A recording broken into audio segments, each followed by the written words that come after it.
Hello বন্ধুরা, আমার cartoon প্রিয় বন্ধুদের শোনাবো ডাইনির অত্যাচারে না থাকা গ্রামবাসীদের বিক্ষোভ। আরে বাবা, এই কতদিন ধরে যে ডাইনির অত্যাচার চলবে আর সহ্য করতে পারছি না। আমরা সবাই গ্রামবাসী চলো ওই ডাইনিকে আজ তাড়া করবই। আজ অমাবস্যা, এই অন্ধকারে রাতে ওকে গ্রাম ছাড়া করেই তবে আমরা ফিরব। আমাদের ভয় পেলে চলবে না। বাড়িতে ছেলে বউস নিয়ে থাকতে পারা যায় না, কেউ রাতের অন্ধকার বেরোতে পারে না। আজকালে ডাইনি খুব অত্যাচার করে চলেছে। হ্যাঁ, রামু দাদা ঠিক বলেছ। এই ডাইনিকে আমরা এই গ্রাম ছাড়া করেই ছাড়বো।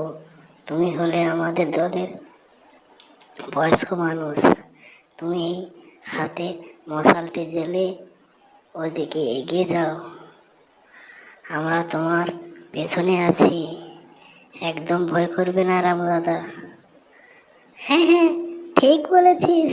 আমি ওই ডাইনিকে তাড়িয়ে আসবো। আরে বাবা রে, এই ডাইনি তো বড় চোখ দেখাচ্ছে। তোরা একজন একজন করে আয়। ঠিক আছে রামু দাদা, আমরা সবাই আছি।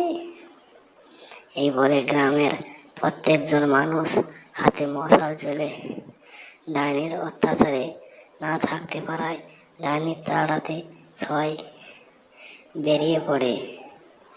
একে একে দলে দলে সব মশাল হাতে নিয়ে এগোতে থাকে ডাইনির দিকে।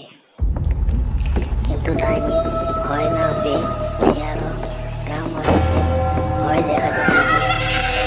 তাদের জাদু করে গভীর জঙ্গলে নিয়ে যায় এবং ওইখানে তাদের এক একটিকে শেষ করে ফেলার চেষ্টা করে।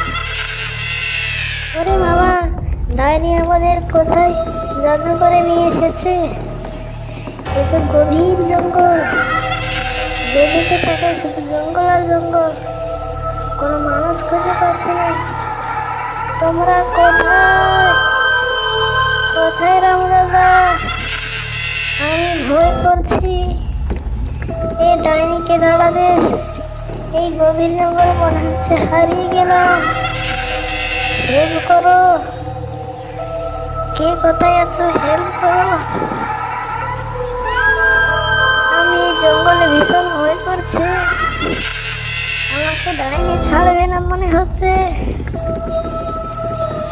কিন্তু শেষ পর্যন্ত এই গ্রামবাসী কেউ কারোর থেকে শুনতে পায় না। একের পর এক এই গভীর জঙ্গলে শেষ হয়ে যায় এবং তারা সেখানে প্রাণ হারায় ডাইনি অত্যাচারে সবাই মিলে। এইরকম তো আমার চ্যানেলটিতে সবাই ভিডিও পেতে লাইক, কমেন্ট, শেয়ার এবং সবাই চ্যানেলটি সাবস্ক্রাইব করে রাখুন প্লিজ। সবাই সাবস্ক্রাইব করুন।